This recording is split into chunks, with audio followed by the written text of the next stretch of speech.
Let's make today part 2 of a conversation with Northland CEO Gregg Wollner. This is In Through the Outdoors, and I'm your guide, Jason Walter. In a conversation on Between Hooksets, Gregg talked about the fact that this whole acquisition with GSM Outdoors had to happen, or at least something had to happen. I think that in hindsight, I don't know what else would have happened. I had told the owners that if we were going to grow, we probably had to move out of that building. And it just wasn't big enough for us. We were growing at a pretty fast clip, and we weren't going to be able to continue that for much more than a year.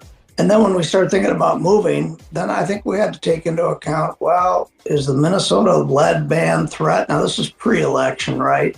Gosh, what if we stay in Minnesota and there's a lead ban and then the company's not worth anything? And so we were kind of in this stage of we have to figure out what we're going to do. As heartbreaking as it is, there's a lot of things that go into that decision that are far deeper than, well, should we just move to a bigger building? If that was it, we would have moved to a bigger building.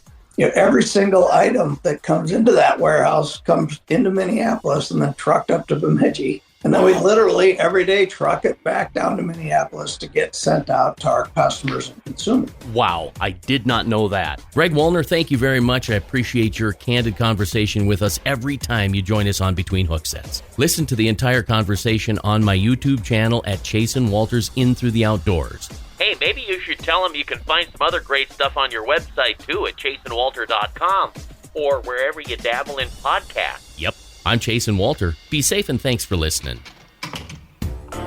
If you listen to In Through the Outdoors or Between Hooksets every Wednesday night at 7 p.m., thank you. Listen on demand wherever you listen to podcasts, YouTube or jasonwalter.com, and please sign up to get the Bump Board newsletter.